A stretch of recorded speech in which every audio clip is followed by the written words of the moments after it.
നഫ്സുൽ അമ്മാറ, തെറ്റിലേക്ക് നമ്മളെ വലിച്ചിഴക്കുന്ന മനസ്സ് എന്നാണ്.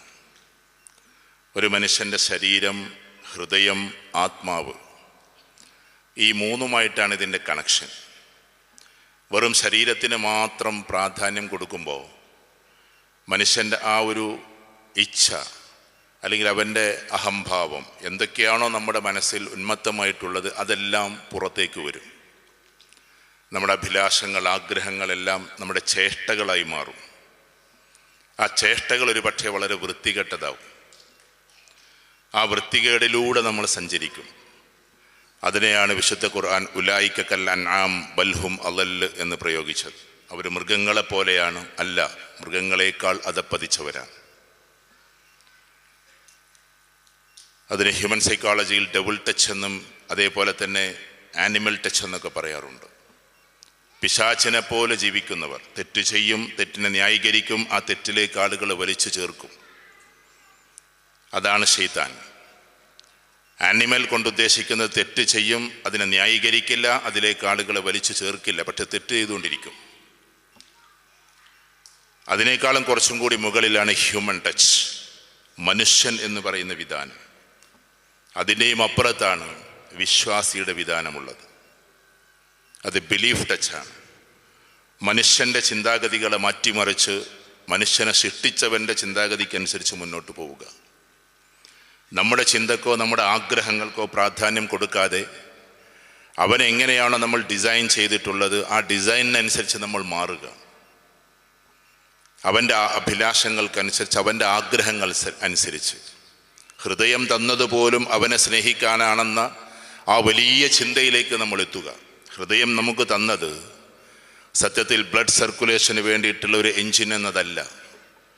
അത് ഭൗതികപരമായി നമുക്ക് വേണമെങ്കിൽ അങ്ങനെ ചിത്രീകരിക്കാം. പക്ഷേ അള്ളാഹുവിനെ സ്നേഹിക്കാൻ, അശദ്ദു ഹുബ്ബൻ ലില്ലാഹ്, അള്ളാഹുവിനെ അതിശക്തമായി അവർ സ്നേഹിക്കുന്നു. ആ സ്നേഹത്തിൻ്റെ രീതിശാസ്ത്രം എങ്ങനെ, അത് മറ്റൊരു വിധാനമാണ്. അപ്പം ചുരുക്കത്തിൽ ആ ഒരു സ്നേഹം നമുക്കുണ്ടാക്കിയെടുക്കാനാണ് ഹൃദയം പോലും തന്നത് എന്ന ഒരു വിവക്ഷയിലേക്ക് നമ്മുടെ ചിന്ത പോകുമ്പോഴാണ് ആ അശദ് എന്ന് പറയുന്നത് ഉണ്ടാകുന്നത്. അതികഠിനമായി അവർ അള്ളാഹുവിനെ സ്നേഹിക്കുന്നവരാണ്. ആ ഒരു സ്നേഹം നമുക്കുണ്ടായിക്കഴിഞ്ഞാൽ വളരെ എളുപ്പമാണ് കാര്യങ്ങളെല്ലാം. ആ സ്നേഹത്തിൽ നിന്നാണ് അള്ളാഹുവിൻ്റെ സൃഷ്ടിചരാചരങ്ങളോടുള്ള സ്നേഹമുണ്ടാകുന്നത്. ആ സൃഷ്ടിചരാചരങ്ങൾ എന്ന് പറയുമ്പോൾ അതിലെല്ലാവരും പെടുന്നു. ഇന്ന് ലോകം ഭീതിതമായി കാണുന്ന ഒരു ഈഗോ, അത് നാഷണൽ ഈഗോയാണ്. ഒരു രാജ്യത്തിൻ്റെ ഈഗോ തുടങ്ങുന്നത് ഒരു വ്യക്തിയുടെ ഈഗോയിൽ നിന്നാണ്. അഥവാ ഒരു വ്യക്തി മോശമാകുമ്പോഴാണ് രാജ്യം തന്നെ മോശമായിട്ട് ആളുകളുടെ മുമ്പിൽ പ്രത്യക്ഷപ്പെടുന്നത്. സത്യത്തിൽ ആ രാജ്യം മോശമായിരിക്കില്ല, പക്ഷെ ആ വ്യക്തിയുടെ ഈഗോ അല്ലെങ്കിൽ ചില വ്യക്തികളുടെ ഈഗോ അത് ചില രാജ്യങ്ങളിലേക്ക് അതിക്രമമായി വരുന്നത് പോലും അവൻ്റെ നഫ്സുൽ അമ്മാറയുടെ ഭാഗമായിട്ടാണ് എന്നാണ് വിശുദ്ധ ഖുർആൻ നമ്മളോട് പറയുന്നത്. അഥവാ ആളുകളെ കണക്കാക്കാതെ, ഒരു മനുഷ്യൻ്റെ ജീവിതത്തെ മനസ്സിലാക്കാതെ, സാമൂഹിക വ്യവസ്ഥിതി മനസ്സിലാക്കാതെ, സാമ്പത്തിക നിജസ്ഥിതി മനസ്സിലാക്കാതെ തൻ്റെ ഈഗോ നടപ്പിലാക്കാൻ വേണ്ടി രാജ്യങ്ങളോട് മുട്ടുന്നത് പോലും ഈ ഈഗോയിൽ നിന്ന് പുറപ്പെടുന്നതാണ്. രാജ്യത്തിന് സ്വന്തമായിട്ടൊരു ഈഗോ ഇല്ല, ഒരു നെഗറ്റീവ് ഈഗോ ഇല്ല. ആ രാജ്യത്തിൻ്റെ ഈഗോ ഒരു വ്യക്തിയുടേതായി മാറുമ്പോഴാണ്, അല്ലെങ്കിൽ വ്യക്തിയുടെ ഈഗോ ഒരു രാജ്യത്തിൻ്റെ തകർച്ചയായി മറ്റ് രാജ്യങ്ങളെ തകർക്കാൻ വേണ്ടി പോകുമ്പോൾ ഈഗോ എന്ന് പറയുന്നത് വലിയൊരു കാര്യമായി നമ്മൾ കാണും. ഇപ്പോൾ ലോകത്തിലെ ഏറ്റവും വലിയ കുത്തകയായ ഒരു രാജ്യത്തിൻ്റെ ഒരു മനുഷ്യന് തോന്നിയിട്ടുള്ള ഒരു ഈഗോയാണ് ഇന്ന് ലോകത്തിൽ നടക്കുന്ന ഈ ഒരു വിഭ്രാന്തി. അപ്പോൾ നമ്മെ സംബന്ധിച്ചിടത്തോളം ഇതൊരു ചെറിയ കാര്യമല്ല. നമ്മുടെ ഈഗോ നമ്മുടെ വിധാനത്തിനനുസരിച്ച് മോശമായാൽ അത് നമ്മുടെ കുടുംബത്തിൽ എഫക്റ്റ് ചെയ്യും, നമ്മുടെ ബന്ധങ്ങളിൽ എഫക്റ്റ് ചെയ്യും, സാമൂഹ്യ വ്യവസ്ഥിതിയിൽ എഫക്റ്റ് ചെയ്യും, രാഷ്ട്രീയ ജീവിതത്തിൽ എഫക്റ്റ് ചെയ്യും. ഇങ്ങനെ എവിടേക്ക് നമ്മൾ കണക്ട് ചെയ്ത് നിൽക്കുന്നുണ്ടോ അവിടെ എല്ലാം മോശമായി തീരും. ആ നഫ്സുൽ അമ്മാറ അങ്ങനെയാണ്. യൂസുഫ് നബി അലൈഹി സ്വലാത്തു വസ്സലാമയുമായി ബന്ധപ്പെടുത്തിയിട്ടുള്ള ആ ഒരു സൂറത്തിൽ നമുക്കറിയാം, സൂറത്ത് യൂസുഫിൽ അതിനെക്കുറിച്ച് വിശദീകരിക്കുന്നുണ്ട്. ഇന്ന നഫ്സുൽ അമ്മാറത്തും ബിസ്സൂ, തൻ്റെ വൃത്തികേടിലേക്ക് ക്ഷണിക്കുന്ന ആത്മാവ് എന്നാണ്. അഥവാ മോശത്തരത്തിലേക്ക് തന്നെ വിളിക്കുന്ന, തന്നെ ക്ഷണിക്കുന്ന ആത്മാവ്. ആ ആത്മാവാണ് നമുക്കുള്ളതെങ്കിൽ നമ്മുടെ ശരീരത്തിൻ്റെ ഇച്ഛകൾ മാത്രം നടക്കും. പക്ഷെ അള്ളാഹു നമ്മളെ സൃഷ്ടിച്ചത് ഹൃദയം തന്നുകൊണ്ടാണ്. ആ ഹൃദയത്തിൽ എപ്പോഴും ഒരു സൂക്ഷ്മതയുണ്ടാക്കാൻ വേണ്ടിയിട്ടാണ്. ഹൃദയം എന്ന് പറയുന്നത് അങ്ങോട്ടും ഇങ്ങോട്ടും ചാഞ്ചാട്ടമുള്ളതാണ്. എപ്പോഴും ചാഞ്ചാടിക്കൊണ്ടിരിക്കും. ഇൻകലബ എൻകലിബു ഇൻകിലാബുൻ ഫഹുവ മുൻകലിബുൻ എന്നാണ്. അതിൽ നിന്നാണ് കൽബ് എന്ന വാക്ക് വന്നിട്ടുള്ളത്. അപ്പം അതങ്ങോട്ടും ഇങ്ങോട്ടും ചാഞ്ചാടുന്നതാണ്. ചിലപ്പോൾ ഇങ്ങോട്ടാകും, ചിലപ്പോൾ അങ്ങോട്ടാകും. തെറ്റുകൾ ചെയ്യും, പിന്നെ പശ്ചാത്തപിക്കും. അങ്ങനെ തെറ്റ് ചെയ്ത് തൻ്റെ മനസാക്ഷിയെ എപ്പോഴും ഇങ്ങനെ വ്യസനത്തോടു കൂടി കാണുന്ന, അങ്ങനെ ചെയ്യേണ്ടിയിരുന്നില്ല എന്ന് തോന്നുന്ന മനസ്സിനെയാണ് വിശുദ്ധ ഖുർആൻ നഫ്സുൽ ലവ്വാമ എന്ന് വിളിച്ചിട്ടുള്ളത്. തഫ്സീർ നോക്കുമ്പോൾ നമുക്ക് മനസ്സിലാകും. നഫ്സുൽ ലവ്വാമ എന്ന് പറഞ്ഞാൽ തൻ്റെ ശരീരത്തെ അല്ലെങ്കിൽ തൻ്റെ മനസാക്ഷിയെ കുറ്റപ്പെടുത്തുന്നവനെന്നാണ്. താൻ അങ്ങനെ ചെയ്യേണ്ടിയിരുന്നില്ല എന്ന ബോധമുള്ളവനെയാണ്, അല്ലെങ്കിൽ ആ ബോധത്തിൻ്റെ തുടക്കമുള്ളവനെയാണ്. അത് ഹൃദയവുമായിട്ടാണ് അതിൻ്റെ ബന്ധം. എപ്പോഴും മനുഷ്യൻ്റെ ഹൃദയത്തിന് ശരീരത്തേക്കാൾ പ്രാധാന്യം കൊടുത്താൽ അവിടെ സ്നേഹം ജനിക്കും, അവിടെ ഒരുപാട് ആളുകളുള്ള ബന്ധങ്ങൾ ജനിക്കും, അവിടെ ദയയും കാരുണ്യവും ദീനാനുകമ്പയും സഹവർത്തിത്വവും ഒക്കെ ഉണ്ടാകും. ശരീരത്തിൻ്റെ ഇച്ഛക്ക് മാത്രമാണ് പ്രാധാന്യം കൊടുക്കുന്നതെങ്കിൽ സ്വന്തം പിതാവിനെ കുത്തിമലർത്തിയിട്ടെങ്കിലും മകൻ സമ്പത്ത് അടിച്ചു മാറ്റുന്ന അവസ്ഥയിലേക്ക് എത്തും. കാരണം അവനാവശ്യം ശരീരത്തിൻ്റെ ഇച്ഛകൾ മാത്രമാണ്. എന്നാൽ തനിക്ക് സമ്പത്തിനേക്കാൾ എല്ലാം വലുത് തൻ്റെ പിതാവാണെന്ന തോന്നലുണ്ടാകണമെങ്കിൽ അവൻ്റെ ഹൃദയം ഒന്ന് ജന്മമെടുക്കണം, അല്ലെങ്കിൽ ആ ഹൃദയത്തിൽ പല തോന്നലുകളും ഉണ്ടാകണം. അപ്പോൾ ചുരുക്കത്തിൽ ആ ഹൃദയം പിന്നീട് അതിനുമപ്പുറത്തേക്ക് കയറുമ്പോഴാണ് ആത്മാവിൻ്റെ വിധാനത്തിലേക്ക് തൻ്റെ ഹൃദയത്തിൻ്റെയും ശരീരത്തിൻ്റെയും അവസ്ഥ എത്തുന്നതിൻ്റെ പേരാണ് തെസ്കിയത്ത് എന്നത് കൊണ്ട് ഉദ്ദേശിക്കുന്നത്. ഇവിടെ തെസ്കിയത്ത് ക്യാമ്പാണ് നടക്കുന്നത്. എന്ന് വെച്ചാൽ തെർബിയത്ത് എന്ന് പറഞ്ഞാൽ വേറെയാണ്, തെസ്കിയത്ത് എന്ന് പറഞ്ഞാൽ വേറെയാണ്. തെർബിയത്ത് ശരീരത്തിൽ നിന്നും ഹൃദയത്തിലേക്കുള്ള ജൈത്രയാത്രയുടെ പേരാണ് തെർബിയത്ത്. ഈ ഹൃദയത്തിൽ നിന്നും ആത്മാവിലേക്കുള്ള ജൈത്രയാത്രയുടെ പേരാണ് തെസ്കിയത്ത്. ഞാനിതൊരു ഫിലോസഫിക്കൽ ഇൻ്റർപ്രിട്ടേഷൻ അല്ല, എൻ്റെ വകയായിട്ട് പറയുകയല്ല. അഥവാ ഖദ് അഫ്ലഹ മൻ സക്കാഹ എന്നാണ് ഖുർആൻ പ്രയോഗിച്ചിട്ടുള്ളത്. തെസ്കിയത്ത് ലഭിച്ചവൻ വിജയിച്ചിരിക്കുന്നു എന്നാണ്. ആ മൂന്നാമത്തെ വിധാനത്തിലേക്ക് കയറുമ്പോൾ നമ്മുടെ മനസ്സ് മുത്തുമഇന്നയിലേക്ക് എത്തും. യാ അയ്യത്തുഹൻ നഫ്സുൽ മുത്തുമഇന്ന ഇർജിഇ ഇലാ റബ്ബിക റാളിയത്തൻ മർളിയ എന്ന് പറയുന്ന ആ സുന്ദരമായ ആത്മാവ്, സംതൃപ്തിയടഞ്ഞ ആത്മാവ് എന്ന ലോകത്തിലേക്ക് നമ്മൾ എത്തും. ഇത് നമ്മളായിട്ട് ഡിസൈൻ ചെയ്യേണ്ടതാണ്. അള്ളാഹു ഇതിൻ്റെ വിധാനത്തെ വെച്ചുവെങ്കിൽ അതിൻ്റെ അധ്വാനം നമുക്കാണ്. അള്ളാഹു അതിലേക്ക് എല്ലാ കാര്യങ്ങളും ചെയ്തു തരണമെങ്കിൽ നമുക്കൊരു കണക്ഷൻ ഉണ്ടാകണം. ഇല്ലെങ്കിൽ എന്താകും? എല്ലാം വിച്ഛേദിക്കപ്പെടും. ഒരു നാട്ടിലൊരു മരമുണ്ടായിരുന്നു. നിങ്ങൾ ഉദാഹരണം ഒരു പക്ഷേ കേട്ടിട്ടുണ്ടാവും. ഒരു വടുല വൃക്ഷം, ഒരുപാട് ആളുകൾക്ക് തണലേകിയിരുന്ന വൃക്ഷം. ആ വൃക്ഷം എന്ന് പറഞ്ഞാൽ അതിൻ്റെ അഷ്ജാറുഹ എന്ന് പറയുന്ന ആ മരമുണ്ടല്ലോ, അത് ഫിസ്സമാ, അല്ലെങ്കിൽ അത് ആകാശലോകത്തിലാണ്. പക്ഷെ അതിൻ്റെ നാരായ വേര് അവിടേക്കാണ് പോയിട്ടുള്ളത്, അത് ഭൂമിയിലേക്കാണ്. ആ വേരറ്റു കഴിഞ്ഞാൽ മരത്തിൻ്റെ എല്ലാ പ്രഭാവങ്ങളും മറ്റുപോകും. നമുക്ക് എന്തൊക്കെ ഉണ്ടായിട്ടും കാര്യമില്ല. അതാണ് ഒരു നാട്ടിലൊരു മരം. ആ മരത്തിലേക്ക് ഒരുപാട് ആളുകൾ വരുമായിരുന്നു, കുട്ടികൾ കളിക്കുമായിരുന്നു, യുവാക്കൾ സ്വറ പറഞ്ഞിരിക്കുമായിരുന്നു, കാരണവന്മാർ അവരുടെ തീർപ്പുകൾ കൽപ്പിക്കുമായിരുന്നു, ഒരുപാട് വഴിയാത്രക്കാർ അവർക്ക് വേണ്ടിയിട്ടുള്ള എല്ലാ രീതിയിലുള്ള വിശ്രമങ്ങളും അവിടെ തീർക്കുമായിരുന്നു. അങ്ങനെയുള്ള സുന്ദരമായൊരു നാട്ടിലെ എല്ലാവർക്കും പേര് കേട്ട മരം. ആ മരത്തിൻ്റെ പ്രധാനപ്പെട്ടിട്ടുള്ള ഭാഗങ്ങൾ എന്ന് പറഞ്ഞാൽ അതിൻ്റെ പൂക്കളാണ്, അതിൻ്റെ ഫലങ്ങളാണ്. ആ ഫലങ്ങളെ നമുക്ക് അഖ്ലാഖ് എന്ന് വിളിക്കാം. അതാണ് ഒരു മനുഷ്യൻ്റെ സ്വഭാവം. ആ മരത്തിൻ്റെ പ്രകൃതം, യഥാർത്ഥ സ്വഭാവം ആ ഫലങ്ങൾ തരിക എന്നതാണ്. ഫ്രൂട്ട്സ് ഇല്ലാത്ത ഫലങ്ങളെ അല്ലെങ്കിൽ അങ്ങനത്തെ വൃക്ഷങ്ങളെ അധികമാരും ശ്രദ്ധിക്കാറില്ല. ഫ്രൂട്ട്സിനെയാണ്. നമ്മളൊരു മാമ്പഴം വെച്ചാൽ മാമ്പഴം തരുന്നില്ല എങ്കിൽ കുറച്ച് കഴിഞ്ഞാൽ ചിലപ്പോൾ നമ്മൾ വെട്ടിമാറ്റി എന്നിരിക്കും. അപ്പോൾ ഫ്രൂട്ട്സ് തരിക എന്നതാണ്, ഫ്രൂട്ട്സാണ് നമുക്ക് ലക്ഷ്യം. ആ ലക്ഷ്യം അത് നമ്മുടെ അഖ്ലാഖാണ്, സൽസ്വഭാവമാണ്. ആ സൽസ്വഭാവത്തിന് പ്രത്യേക ലിമിറ്റേഷൻസ് ഇല്ല. എല്ലാ മതക്കാരോടും എല്ലാ ജാതിക്കാരോടും എല്ലാ മനുഷ്യരാശിയോടും ഇഴജന്തുക്കളോടും എല്ലാവരോടും തോന്നുന്ന നമ്മുടെ ദയയും കാരുണ്യവും എല്ലാം ആ അഖ്ലാഖിൽ നിന്ന് പുറപ്പെടുന്നതാണ്. ഒരു മുസൽമാൻ അതിൻ്റെ മൂർധന്യതയിലേക്ക് കയറുമ്പോൾ, അവൻ്റെ ആത്മീയ തലത്തിലേക്ക് വിധാനത്തിലേക്ക് കയറുമ്പോൾ, തെസ്കിയത്തിൻ്റെ ലോകത്തിലേക്ക് കയറുമ്പോൾ, എല്ലാ സൃഷ്ടിചരങ്ങളും ഈ കാണുന്ന മുഴുവൻ പ്രാപഞ്ചിക പ്രാതിഭാസികതകളും 7 ആകാശങ്ങളും അതുമായി ബന്ധപ്പെട്ട കാര്യങ്ങളുമെല്ലാം എൻ്റെ അള്ളാഹുവിൻ്റെതാണ്, അതിലൊരു അണുവിനെ പോലും നോവിക്കരുത് എന്ന അവസ്ഥയിലേക്ക് അവൻ്റെ അഖ്ലാഖ് മാറി തുടങ്ങും. ആ ഒരു അഖ്ലാഖ് കഴിഞ്ഞാൽ പിന്നെ അവനുണ്ടാകുന്നത് ഏറ്റവും മനോഹരമായ അതിൻ്റെ പ്രകൃതങ്ങളാണ്, അഥവാ അവൻ്റെ സാംസ്കാരിക ജീവിതമാണ്. ആ സാംസ്കാരിക ജീവിതത്തേക്കാൾ ഉദാത്തമായത് അവൻ്റെ സ്വഭാവമാണ്. സ്വഭാവം എന്ന് പറഞ്ഞാൽ ഇങ്ങോട്ട് ചീത്ത വിളിച്ചവനോടും അങ്ങോട്ട് നല്ല രീതിയിൽ വർത്തിക്കുക എന്നത് നല്ല സ്വഭാവമാണ്. റസൂലുള്ളാഹി സ്വല്ലല്ലാഹു അലൈഹി വസല്ലം അൽ അമീൻ എന്ന് വിളിച്ചവർ തന്നെ മജ്നൂൻ എന്ന് വിളിച്ചിട്ടുണ്ട്, കദ്ദാബ് എന്ന് വിളിച്ചിട്ടുണ്ട്. കള്ളനെന്നും ഭ്രാന്തനെന്നും വിളിക്കുക എന്ന് പറഞ്ഞാൽ ഒരു മനുഷ്യന് ഈ ഭൂമിയിൽ കിട്ടാവുന്ന ഏറ്റവും വൃത്തികെട്ട പദമാണ്. ഒന്ന് കദ്ദാബ്, അഥവാ അതിനെക്കുറിച്ചിട്ട് എക്സ്പ്ലനേഷൻ ഉണ്ട്. അഥവാ മാനസിക നില തെറ്റിയാൽ അങ്ങേയറ്റത്തെ ഭ്രാന്തനും, മാനസിക നില ഉള്ള ആൾക്ക് ഏറ്റവും വൃത്തികെട്ട പദം കള്ളൻ എന്ന വാക്കുമാണ്. കക്കുന്നവൻ എന്നല്ല, കളവ് പറയുന്നവൻ എന്ന വാക്കുമാണ്. അപ്പോൾ ഒരു മജ്നൂൻ എന്നും കദ്ദാബ് എന്നും വിളിച്ചിട്ടുള്ള ആളുകൾ അവരെ ഒരിക്കലും തിരിച്ചിട്ട് റസൂലുള്ളാഹി സ്വല്ലല്ലാഹു അലൈഹി വസല്ലം കദ്ദാബ് എന്നോ മജ്നൂൻ എന്നോ വിളിച്ചിട്ടില്ല. നീയാണ് മജ്നൂൻ എന്ന് പറഞ്ഞിട്ടില്ല. അള്ളാഹു ഇടപെട്ടിട്ടുണ്ടെങ്കിൽ പോലും സത്യത്തിൽ റസൂലുള്ളാഹി സ്വല്ലല്ലാഹു അലൈഹി വസല്ലം ഒരാളെയും വൃത്തികെട്ട പദങ്ങൾ ഉപയോഗിച്ചിട്ടില്ല. അത് റസൂലുള്ളാഹിയുടെ പ്രകൃതത്തിൽപ്പെട്ടതല്ല. ആ ഒരു പ്രകൃതം അതിങ്ങനെ നാരായ പേര് അടിയിലേക്ക് പോകുമ്പോൾ ഏറ്റവും ശക്തമായി നമ്മൾ കാണുന്നത് എന്താണ്? ഈ കാണുന്ന അതിമനോഹരമായ നമ്മുടെ പ്രകൃതം അഥവാ അഖ്ലാഖ്, അത് പിന്നീട് അതിൻ്റെ താഴോട്ട് വരുമ്പോൾ ആളുകളോടുള്ള സംസ്കാരം. ആ സംസ്കാരം എന്ന് പറഞ്ഞാൽ പൊതുവായ ഒരു കാര്യമാണ്. അതിൻ്റെ താഴേക്ക് വരുമ്പോൾ സാമ്പത്തിക രംഗത്തിലെ സൂക്ഷ്മത, അതതിൻ്റെ ശിഖിരങ്ങളാണ്. അതിമനോഹരമായ പന്തലിച്ചു നിൽക്കുന്ന ശിഖിരങ്ങളെയാണ് സാമൂഹിക വ്യവസ്ഥിതിയിൽ സാമ്പത്തിക രംഗം എന്ന് പറയുന്നത്. അതെല്ലാ മനുഷ്യരിലേക്കും എത്താനുള്ളതാണ്. ചില ആളുകളൊക്കെ ചിലപ്പോൾ എടങ്ങേറായി പറയാറുണ്ട്, അഥവാ മുസ്ലിങ്ങളെ മാത്രമല്ലേ സഹായിക്കൂ, അത് സക്കാത്തുമായി ബന്ധപ്പെട്ടിട്ടാണ്. പിന്നെയുമുണ്ട് സദക്കയുണ്ട്, ദൈനുണ്ട്, അതേപോലെ തന്നെ എന്തുണ്ട്, ഈ പറയുന്ന രീതിയിൽ മറ്റുള്ള കൊടുതികളുണ്ട്, ഹദിയയുണ്ട്. ഈ ഹദിയ എന്ന് പറഞ്ഞാൽ ആർക്കും കൊടുക്കാനുള്ളതാണ്. അത് എല്ലാ ജാതിക്കാർക്കും കൊടുക്കാം, എല്ലാ മതക്കാർക്കും കൊടുക്കാം, ഏത് രാജാവിനും കൊടുക്കാം. ഞാൻ ചുരുക്കി പറയുന്നത്, ആ കാണുന്ന സാമ്പത്തിക രംഗം കഴിഞ്ഞാൽ പിന്നെ മുആശറാത്തും കഴിഞ്ഞ് മുആമലാത്തും കഴിഞ്ഞാൽ നേരെ വരുന്നത് ഇബാദത്ത് എന്ന് പറയുന്ന കണക്ഷനിലേക്കാണ്.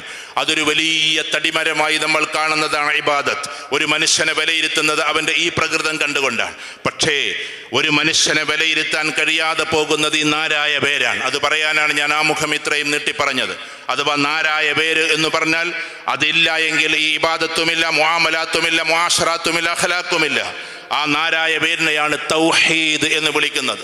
അഥവാ പുറത്തേക്ക് കാണാത്ത എന്നാൽ പ്രത്യക്ഷമായി ഇബാദത്തിലൂടെ, മുആമലാത്തിലൂടെ, മുആശറാത്തിലൂടെ, അഖ്ലാഖിലൂടെ ഒരു മനുഷ്യനെ കാണുന്ന നാരായ പേരിൻ്റെ പേര് തൗഹീദ് എന്നാണ്. അള്ളാഹുവോടുള്ള ബന്ധം എന്നാണ്. ആ അള്ളാഹുവോടുള്ള ബന്ധം എപ്പോഴാണോ ചീഞ്ഞു നാറുന്നത്, അതോടുകൂടി അവൻ്റെ സംസ്കാരത്തിനും ചീഞ്ഞു നാറലുകൾ വരും. അവൻ്റെ സാമ്പത്തിക രംഗത്തിലും അവൻ്റെ പ്രകൃതത്തിലും അവൻ്റെ സ്വഭാവത്തിലും എല്ലാം അത് നിഴലിച്ച് കാണും. അതുകൊണ്ടാണ് ആ നാട്ടിലെ മരത്തെക്കുറിച്ച് പറഞ്ഞത്. കുറേ ആളുകൾ വന്നിട്ട് പറഞ്ഞു, നമുക്കൊരു കമ്മിറ്റി ഉണ്ടാക്കാം. എന്നിട്ട് ആദ്യം പൊഴിയാൻ തുടങ്ങിയത് സത്യത്തിൽ പൂക്കളാണ്. അതുകൊണ്ട് നമുക്ക് പൂക്കമ്മിറ്റി ഉണ്ടാക്കാം. അങ്ങനെ അവരൊരു പൂക്കമ്മിറ്റി ഉണ്ടാക്കി. പൂക്കമ്മിറ്റിക്ക് ഒരു സെക്രട്ടറി, പൂക്കമ്മിറ്റിക്ക് ഒരു പ്രസിഡന്റ്, പൂക്കമ്മിറ്റി ട്രഷറർ, ഒരുപാട് കമ്മിറ്റി അംഗങ്ങൾ. അവരെല്ലാവരും കൂടിയിട്ട് എവിടെ നിന്നൊക്കെയോ കുറച്ച് പൂക്കൾ കൊണ്ടുവന്നിട്ട് ആ മരത്തിൽ പതിപ്പിച്ചു, അല്ലെങ്കിൽ പറ്റിപ്പിടിപ്പിച്ചു. പക്ഷേ വെയിലത്ത് വാടും, മഴയത്ത് ചെയ്യും, കാറ്റത്ത് പാറും. ഇത് പ്രകൃതിയുടെ രമ്യതയാണ്. ഈ മൂന്ന് കാര്യങ്ങൾ വന്നിട്ട് പൂക്കളെല്ലാം പൊഴിഞ്ഞു പോയി, അതെല്ലാം ചീഞ്ഞു പോയി, കാറ്റത്ത് പാറിപ്പോയി. പിന്നീട് ആളുകൾ കൂടിയിട്ട് പറഞ്ഞു, അതല്ല നമ്മുടെ പ്രശ്നം. നമ്മുടെ പ്രശ്നം എന്ന് പറഞ്ഞിട്ടുണ്ടെങ്കിൽ സാംസ്കാരിക പരതയാണ്. അതുകൊണ്ട് നമുക്ക് ശിഖിര കമ്മിറ്റി ഉണ്ടാക്കാം. അങ്ങനെ കൊമ്പുകൾക്ക് വേണ്ടി ഒരു കമ്മിറ്റി ഉണ്ടാക്കി. അതിനൊരു സെക്രട്ടറി, അതിനൊരു പ്രസിഡന്റ്, അതിനൊരു ട്രഷറർ, അങ്ങനെ എല്ലാം ഉണ്ടാക്കിയിട്ട് അവസാനം അവർ കുറേ ശിഖിരങ്ങളൊക്കെ കൊണ്ടുവന്ന് പിടിപ്പിച്ചപ്പോൾ കുറെ കഴിഞ്ഞപ്പോൾ ഇതേപോലെ കാറ്റത്ത് പാറി, വെയിലത്ത് കരിഞ്ഞു, മഴയത്ത് ചീഞ്ഞു. ഇങ്ങനെ മൂന്ന് പ്രകൃതത്തിലൂടെ അതില്ലാതെയായി. അവസാനം പറഞ്ഞു, അതല്ല, നമുക്ക് ആവശ്യം ഇബാദത്തുകൾ ഉണ്ടാക്കലാണ്. അതിശക്തമായ നിസ്കാരവും നോമ്പും സക്കാത്തും ഉണ്ടാക്കി നല്ല രീതിയിൽ ആളുകളെ ഉണ്ടാക്കി തീർക്കലാണ് എന്ന് പറഞ്ഞ് അതിനു വേണ്ടി ഒരു ഇബാദത്തിനൊരു കമ്മിറ്റി ഉണ്ടാക്കി. അതും പിന്നീട് ഇല്ലാതെയായി. അവസാനമാണ് ഒരു പാവം വയോവൃദ്ധൻ വന്ന് പറയുന്നത്, മക്കളെ, ഇവിടെ ഒരു ചെറിയ കുളമുണ്ടായിരുന്നു, ചെറിയ കുളം. ആ കുളത്തിലേക്ക് നീരുറവകൾ വന്നിരുന്നു. അതിൽ നിന്നാണ് ഇതിൻ്റെ നാരായ പേര്. അതിൻ്റെ വെള്ളവും വളവും വലിച്ചൂറ്റിയെടുത്തിരുന്നത്. ആ വലിച്ചൂറ്റിയെടുത്തിരുന്ന ആ സാധനം പിന്നീട് എങ്ങനെയോ മലീമസമായി, അഥവാ കുളത്തിലേക്ക് ചളിവെള്ളങ്ങൾ വരാൻ തുടങ്ങിയപ്പോഴാണ് ഈ വേര് ഇല്ലാതെയാകാൻ തുടങ്ങിയത്, അത് ചെയ്യാൻ തുടങ്ങിയത്. അപ്പോഴാണ് പൂക്കൾ പൊഴിയാൻ തുടങ്ങിയത്, അപ്പോഴാണ് ഫലങ്ങൾ കൊഴിയാൻ തുടങ്ങിയത്, അപ്പോഴാണ് ശിഖിരങ്ങൾ ഇല്ലാതെയാകാൻ തുടങ്ങിയത്. ഒരുപാട് ആളുകൾ വന്നു, പക്ഷെ ആരും കേട്ടില്ല. കാണുന്ന കാര്യത്തിൽ പ്രവർത്തിച്ചതിന് ശേഷം പിന്നെ കാണാത്തതിലാണോ നമ്മൾ പ്രവേശിക്കേണ്ടത് എന്നതാണ്. കാണാത്തതിലാണോ നമ്മൾ ഈ കാര്യങ്ങളൊക്കെ ചെയ്യേണ്ടത് എന്ന ചിന്താഗതി. 3-4 ചെറുപ്പക്കാർ, ആ ചെറുപ്പക്കാരെ നമ്മൾ ഇതിൻ്റെ പരിപാടിയായതുകൊണ്ട് വിളിച്ചോട്ടെ ISM എന്ന്. ആ ചെറുപ്പക്കാർ വന്നിട്ട് പറഞ്ഞു, അല്ലെങ്കിൽ ദീനുള്ള കുട്ടികൾ വന്നിട്ട് പറഞ്ഞു, ഇതിൻ്റെ പ്രശ്നം അതല്ല. ആ പ്രശ്നം ഇങ്ങനെ നാരായ വേരായി അടിയിലേക്ക് പോയപ്പോൾ അതിലേക്ക് ഉറവകൾ വന്നിരുന്നു. ആ ഉറവകൾ എന്ന് പറയുന്നത് അവൻ്റെ ചിന്തയാണ് 1, അവൻ്റെ കാഴ്ചയാണ് 2, അവൻ്റെ കേൾവിയാണ് 3, അവൻ്റെ നാക്കിൻ്റെ സംസാരമാണ് 4. ഇത് 4 ചെന്നവസാനിക്കുന്ന ഹൃദയം. ആ ഹൃദയത്തിന് കേടുപാട് വരുമ്പോൾ ഉറപ്പായിട്ടും അവൻ്റെ ഈമാൻ നഷ്ടപ്പെട്ടു പോകും, അവൻ്റെ ഇബാദത്തുകൾ നഷ്ടപ്പെട്ടു പോകും, മുആമലാത്തും മുആശറാത്തും അഖ്ലാഖും എല്ലാം നഷ്ടപ്പെട്ടു പോകുമെന്നാണ്. അപ്പൊ സത്യത്തിൽ ഈ സാധനങ്ങളെല്ലാം നമുക്ക് ഖുർആനുമായി കണക്ഷൻ വേണോ, നമുക്ക് സൊസൈറ്റിയുമായി കണക്ഷൻ വേണോ, നമുക്ക് രാജ്യവുമായി കണക്ഷൻ വേണോ, ആദ്യം നമ്മുടെ കണക്ഷൻ ഉണ്ടാകേണ്ടത് അള്ളാഹുവോടുള്ള ബന്ധമാണ്. അള്ളാഹുവോടുള്ള കണക്ഷനാണ് ഏറ്റവും ശക്തമായിട്ട് നമുക്കുണ്ടാകേണ്ടത്. അതിന് അമ്മാറയിൽ നിന്ന് ലവ്വാമയിലേക്കും, ലവ്വാമയിൽ നിന്ന് മുത്തുമഇന്നയിലേക്കും നമ്മൾ കയറണം. ആ മുത്തുമഇന്നയിലേക്ക് കയറിയവർക്ക് എപ്പോഴും ഒരു സുന്ദരമായൊരു വിധാനമുണ്ടാകും. ഏകഛത്രാധിപതിയായ അള്ളാഹുവോടൊരു വല്ലാത്ത കണക്ഷൻ ഉണ്ടാകും. ആ കണക്ഷൻ ഇല്ലാതെ നമ്മുടെ കുടുംബജീവിതം എത്ര നന്നാക്കിയാലും ഈ നാരായ പേര് അറ്റുപോയിട്ട് അവസാനം ചീഞ്ഞു കളിക്കുന്ന കുടുംബം പോലെ നമ്മുടെ കുടുംബമായി തീരുന്നത് നമുക്ക് ജീവിതത്തിൽ കാണേണ്ടി വരും. സൊസൈറ്റിയിലേക്ക് നമ്മൾ ഇറങ്ങുമ്പോൾ സൊസൈറ്റി അവരൊക്കെ നല്ലവരാണെങ്കിൽ പോലും നമ്മളെ കൊണ്ട് സൊസൈറ്റി പോലും ചീഞ്ഞു നാറുന്നൊരവസ്ഥയിലേക്ക് വരും. കാരണം നമ്മുടെ നാരായ വേരിൻ്റെ കണക്ഷൻ അറ്റുപോയിരിക്കുന്നു. തൗഹീദ് എന്ന് പറഞ്ഞാൽ അത് ശക്തമാണെന്ന് പറയുന്നത് അതുകൊണ്ടാണ്. യഥാർത്ഥമായ അള്ളാഹുവോടുള്ള ബന്ധം നമ്മൾ ഉണ്ടാക്കി തീർക്കുമ്പോഴാണ് നമ്മുടെ കുടുംബജീവിതം, നമ്മുടെ സാമൂഹിക ജീവിതം, സാംസ്കാരിക ജീവിതം, സാമ്പത്തിക ജീവിതം, എല്ലാ ജീവിതവും നമുക്ക് അസലായി തീരുന്നത്, യാഥാർത്ഥ്യമായി തീരുന്നത് അള്ളാഹുവോടുള്ള ഈ ബന്ധം സൃഷ്ടിക്കുമ്പോൾ മാത്രമാണ്. എന്താണ് അള്ളാഹുവോടുള്ള ബന്ധം? ആ അള്ളാഹുവോട് ബന്ധം അതിശക്തമാകണം. ബാക്കിയെല്ലാം അള്ളാഹുവിൻ്റെ സൃഷ്ടികളാണ് എന്നും അള്ളാഹു മാത്രമാണ് ജഗന്നിയന്താവ് എന്നും യഥാർത്ഥമായി നമ്മൾ വിശ്വസിക്കണം. തൗഹീദിന് 3 ബാബുകളുണ്ട്. ഞാൻ ബസറയിലേക്ക് ഈത്തപ്പഴം കേട്ടുകയല്ല, നിങ്ങളതറിയുന്നവരാണ്, എന്നാൽ ഒന്ന് ഉണർത്തുപാട്ടാണ്. തൗഹീദിന് 3 ബാബുകളുണ്ട്. അത് നമ്മുടെ മനസ്സിൻ്റെ വിധാനത്തിനനുസരിച്ചാണ് നമുക്ക് മനസ്സിലാവുക. അത് ആവർത്തിച്ച് പറയേണ്ടുന്ന കാര്യമാണ്. ഒന്നാമത്തത് ഗൈറ മുത്തഹർരിക് എന്ന് പറയുന്നതാണ്. എന്താ ഗൈറ മുത്തഹർരിക്? ചലിക്കാത്ത വസ്തുവിൽ നിന്നുള്ള മോചനമാണ്. ചലിക്കാത്ത വസ്തു എന്ന് പറഞ്ഞാൽ ഈ പേജ് ഒരു ചലിക്കാത്തതാണ്, ഈ പേജും ചലിക്കാത്തതാണ്, മൈക്ക് ചലിക്കാത്തതാണ്, ഈ കാണുന്ന വസ്തുക്കളൊക്കെയും ചലിക്കാത്തതാണ്. ആ ചലിക്കാത്ത വസ്തുവിൽ നിന്ന് മോചനം നേടുക എന്നത് ഫ്രീ ഫ്രം എന്നതാണ്. അൺമൂവബിൾ അഥവാ ഇമ്മൂവബിൾ ആയിട്ടുള്ള സാധനങ്ങളിൽ നിന്ന് നമ്മൾ മെല്ലെ ഇങ്ങോട്ട് മോചിക്കുക. അത് നമുക്ക് സാധിക്കും. ഉദാഹരണത്തിന് നമ്മെ സംബന്ധിച്ചിടത്തോളം, ഒരു വിശ്വാസിയെ സംബന്ധിച്ചിടത്തോളം വിഗ്രഹാരാധന എന്ന് പറയുന്നത് നല്ലതല്ല. നമ്മളതിലേക്ക് പോകില്ല, കാരണം അതുകൊണ്ടൊന്നും നടക്കില്ല എന്ന വിശ്വാസമാണ് നമ്മുടെ വിശ്വാസം. അതാണ് യാഥാർത്ഥ്യമായ നമ്മുടെ യഖീൻ. ചലിക്കാത്ത വസ്തുക്കളെ കൊണ്ടൊന്നും നടക്കില്ല. ഇതായിരുന്നു ഇബ്രാഹിം നബി അലൈഹിസ്സലാത്തു വസ്സലാമക്ക് ആദ്യമേ ഉണ്ടായ ചിന്ത. ഈ കാണുന്ന ഒന്നുകൊണ്ടും ഒന്നും നടക്കില്ല. തൻ്റെ പിതാവ് ഒരുപാട് വിഗ്രഹങ്ങൾ ഉണ്ടാക്കുന്നു. തൻ്റെ മാതാവ് അതിനുവേണ്ടി ഭക്ഷണങ്ങളും കാര്യങ്ങളൊക്കെ തയ്യാറാക്കി കൊടുക്കുന്നു തൻ്റെ പിതാവിന്. രാജാവാകട്ടെ അതിനെ ഏറ്റവും നല്ല രീതിയിൽ ആളുകളുടെ മുമ്പിൽ പ്രൊമോട്ട് ചെയ്യുന്നു. പക്ഷേ ഇബ്രാഹിം അലൈഹിസ്സലാത്തു വസ്സലാമിയുടെ വിശ്വാസം ഇതുകൊണ്ടൊരു കാര്യവും നടക്കുകയില്ല എന്നാണ്. അത് ആദ്യത്തെ ബാബാണ് തൗഹീദിന്റെ ആദ്യത്തെ ബാബിനെ ഗൈറ മുത്തഹർരിക്, പടച്ചോനുമായിട്ടുള്ള ബന്ധത്തിന്റെ ആദ്യത്തെ പടി ചലിക്കാത്ത വസ്തുവിൽ നിന്നുള്ള മോചനമാണ്. പിന്നീട് ചലിക്കുന്ന വസ്തുവിൽ നിന്നുള്ള മോചനം കിട്ടണമെങ്കിൽ കുറച്ചും കൂടി പണിയാണ്. കുറച്ചും കൂടി നമ്മൾ വിശ്വാസത്തിന്റെ ആഴത്തിലേക്ക് ഇറങ്ങേണ്ടിയിരിക്കുന്നു.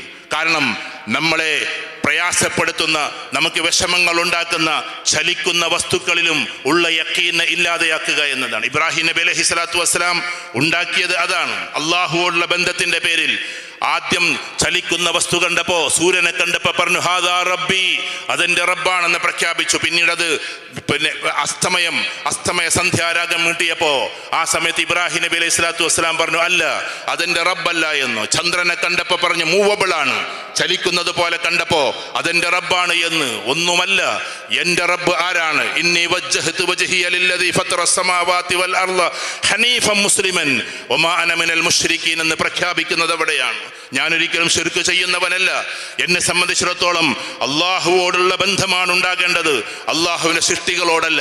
വസ്തുക്കളും വ്യക്തികളും ശക്തികളും അവസ്ഥകളുമെല്ലാം അള്ളാഹുവോടുള്ള ബന്ധമാണ് തീർക്കുന്നത് എന്നതാണ്. ആ അള്ളാഹുവോടുള്ള ബന്ധം, ആ ശക്തികളും വ്യക്തികളും അവസ്ഥകളുമെല്ലാം സത്യത്തിൽ എന്താണ്? അള്ളാഹുവോടുള്ള ബന്ധം അവരെ നിലനിർത്തുന്നു എന്നതല്ലാതെ അവരോടുള്ള ബന്ധം നമുക്കുണ്ടാകാൻ പാടില്ല എന്നതാണ്. അവര് പോലും അള്ളാഹുവിനെ അനുസരിച്ചാണ് മുന്നോട്ട് പോകുന്നത്. വശംസു എന്ന് പറഞ്ഞിട്ട് വിശുദ്ധ ഖുർആൻ പറയുന്നത് കൊണ്ടാണ്. തീർച്ചയായിട്ടും സൂര്യനും ചന്ദ്രനും അതിന്റെ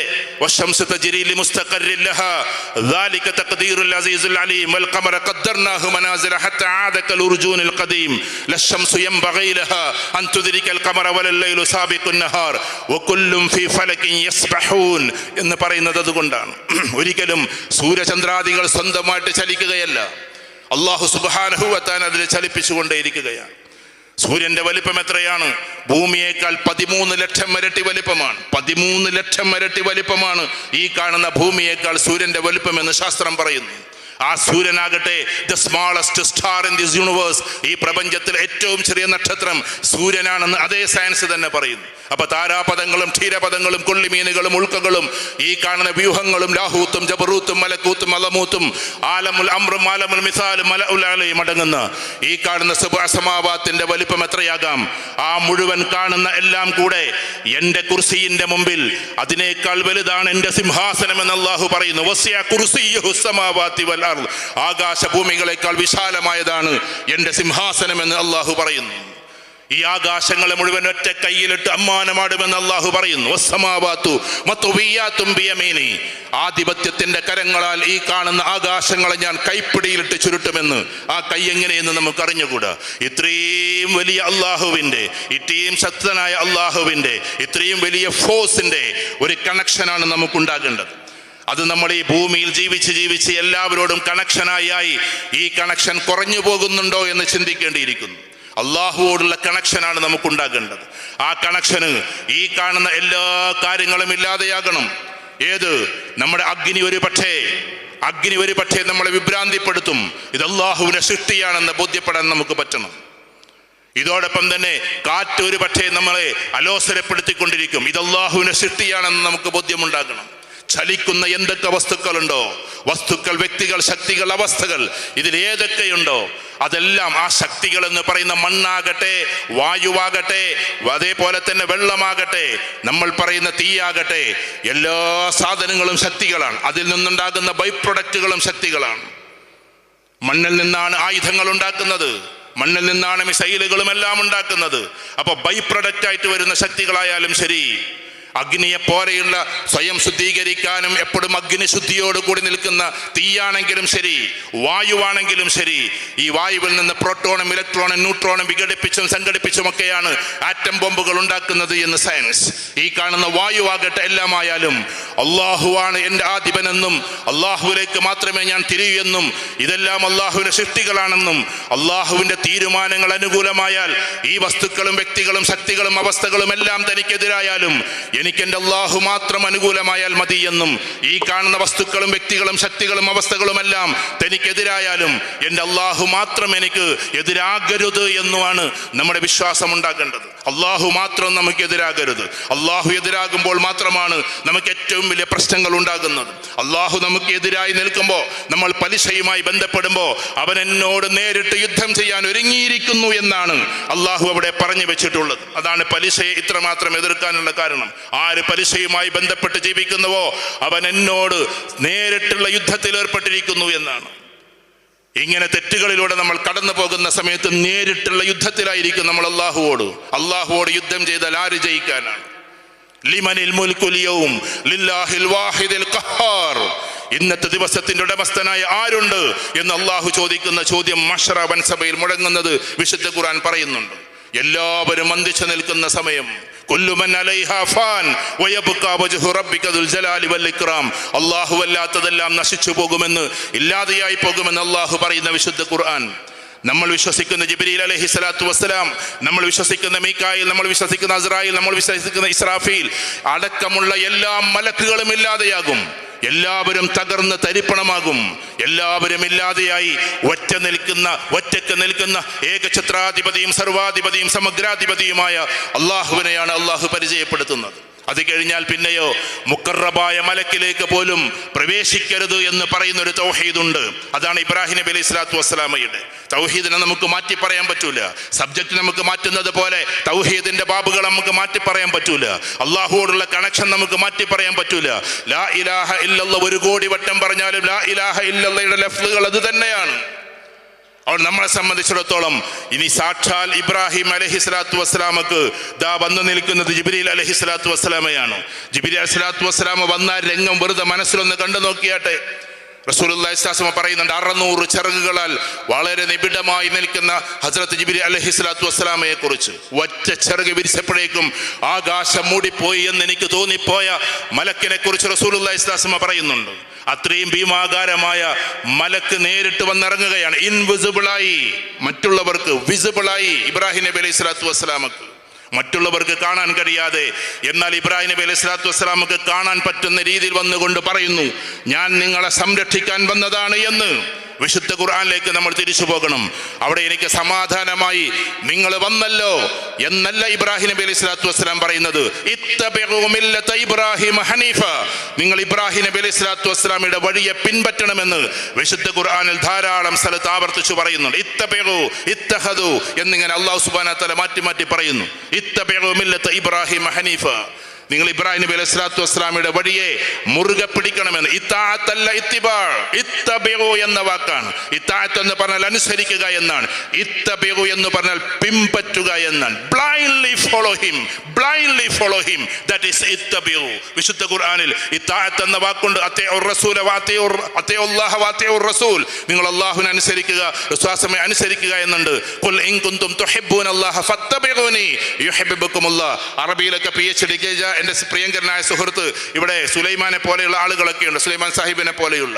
അവരോട് ചോദിച്ചു നോക്കി ഇത്താഅത്തും ഇത്തിബാഉം തമ്മിലുള്ള വ്യത്യാസം എന്താണ് എന്ന്.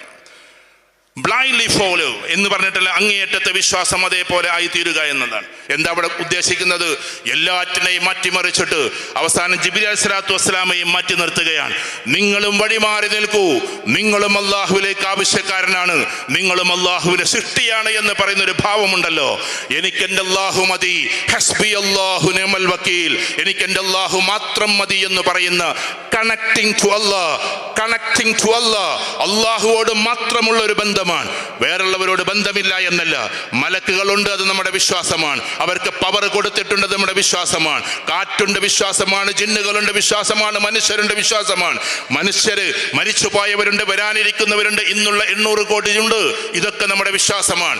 പക്ഷേ ഓൾ പവർ, ഓൾമൈറ്റി എന്ന് പറയുന്നത് അല്ലാഹുവാണ്. He is omnipotent, he is omniscient. അവനാണ് സർവജ്ഞനും, അവനാണ് സകലകാല എല്ലാ കാര്യങ്ങളെയും നിയന്ത്രിക്കുന്നവനും. മുദബ്ബിറുൽ അംർ അവനാണ്, അവനല്ലാതെ ആരാണ് എന്ന് ആരെങ്കിലും പറഞ്ഞു പോയാൽ അള്ളാഹുവിന്റെ കണക്ഷനിൽ നിന്ന് വിട്ടുപോകുമെന്ന് നമ്മുടെ വിശ്വാസമാണ്. ഇത് അള്ളാഹുവോടുള്ള കണക്ഷന്റെ വ്യത്യാസമാണ്. അതുകൊണ്ട് നമ്മെ സംബന്ധിച്ചിടത്തോളം നമ്മുടെ കുടുംബത്തിലേക്കുള്ള കണക്ഷൻ ഈ വിശ്വാസത്തിലൂടെ കടന്നു പോകുന്നു. ഇതെന്റെ ഉത്തരവാദിത്തമാണ്. തൻ്റെ ഭാര്യ, തൻ്റെ മക്കള്, ഇതുമായി ബന്ധപ്പെട്ട് നിങ്ങളോട് സംസാരിക്കാൻ വേറെ ആളുകൾ ഉണ്ടായതുകൊണ്ട് ഞാൻ അതിലേക്ക് പോകുന്നില്ല. ഈ കണക്ഷൻ ഉണ്ടാകണമെങ്കിൽ ഇതെന്റെ ഉത്തരവാദിത്തമായി അള്ളാഹു എനിക്ക് തന്നതാണെന്ന കണക്ഷൻ, അത് അള്ളാഹുവോടുള്ള കണക്ഷനാണ്. ഈ സാമ്പത്തിക രംഗം, ആ സാങ്കേതിക രംഗത്തിലെ ഓരോ സൂക്ഷ്മതകളും അതെന്റെ അള്ളാഹു തനിക്ക് തന്ന സമ്പത്തിനെ എങ്ങനെയാണ് ഉപയോഗിക്കേണ്ടത് എന്ന കണക്ഷൻ പോകുന്നതും അള്ളാഹുവിലേക്കാണ്. സാംസ്കാരിക രംഗം, അതിലെ ഓരോ കാര്യങ്ങളും എങ്ങനെ പോകുന്നു, കണക്ഷൻ പോകുന്നത് അള്ളാഹുവിലേക്കാണ്. രാഷ്ട്രീയപരമായ ബന്ധം, രാഷ്ട്രബന്ധം, ഇതെല്ലാം എൻ്റെ അള്ളാഹുവിലേക്ക് എങ്ങനെ ഞാൻ ഉപയോഗിക്കണമെന്ന കണക്ഷനാണ്. ഒരു മനുഷ്യന്റെ മുഴുവൻ ജീവിതത്തിന്റെ നിഖില മേഖലകളിലും എന്തൊക്കെ ബന്ധങ്ങളുണ്ടോ അതെല്ലാം അള്ളാഹുവോടുള്ള കണക്ഷനാണ്. അത് മാത്രമായിരിക്കണം. അതുകൊണ്ടാണ് ഞാൻ നേരത്തെ സൂചിപ്പിച്ചത്, ഹൃദയം പോലും തന്നത് അള്ളാഹുവിനെ സ്നേഹിക്കാനാണ് എന്ന അർത്ഥത്തിലേക്ക് നമ്മൾ എത്തണമെന്നതാണ്. അശദ്ദു ഹുബ്ബൻ ലില്ലാഹ്, അതികഠിനമായി അള്ളാഹു അവരെ സ്നേഹിക്കുന്നു എന്നാണ്. അള്ളാഹു അവരെ സ്നേഹിക്കുന്നു.